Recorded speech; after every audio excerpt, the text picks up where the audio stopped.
Welcome to this explainer. Today, we're zeroing in on what I like to call a massive, hidden financial advantage for businesses operating right here in the Philippines. We're talking about completely unclaimed incentives tied to the Philippine Green Jobs Act. And trust me, this could literally impact your bottom line starting today. So, let's dive right in. There's this specific Philippine law that's designed to essentially reward companies. And yet, wildly enough, most businesses have absolutely never heard of it. It's kind of hiding in plain sight. Imagine leaving money on the table year after year just because you didn't realize there was an entire system built specifically to hand it back to you. Well, we're going to close that knowledge gap right now. Section 1. The Hidden Business Law. The exact law we're talking about is Republic Act 10771.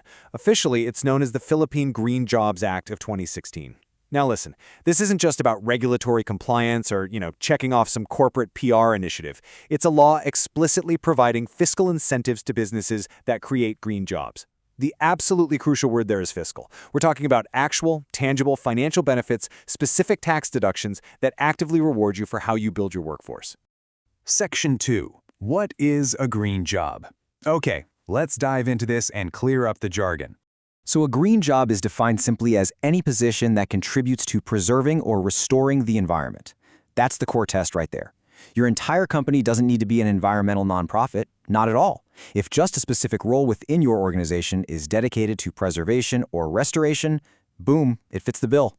It's a remarkably broad, highly practical definition that applies across countless industries. Let's do a really quick mental audit of your team right now. These roles? They can include environmental engineers, sustainability officers, or renewable energy technicians. But, it also covers everyday operational roles.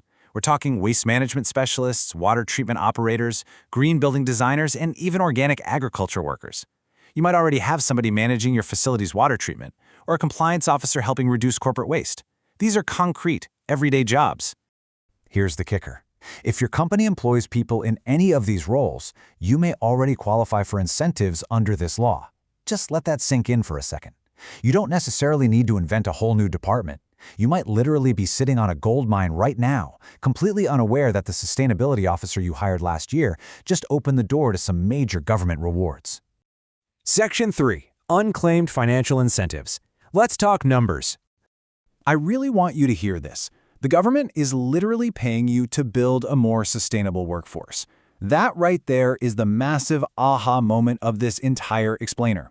This isn't some sort of penalty for doing things wrong. It's a direct, substantial financial reward for doing things right. They are actively subsidizing your transition to a greener, more forward-thinking business model. The mechanics of this financial reward are actually broken down into two very distinct categories.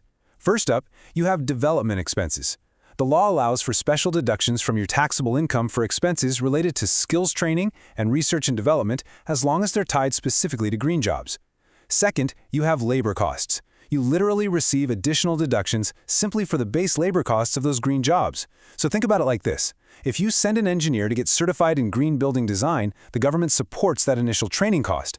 Then they continue to reward you on the payroll side just for employing that certified engineer. It's an incredible two-pronged financial advantage.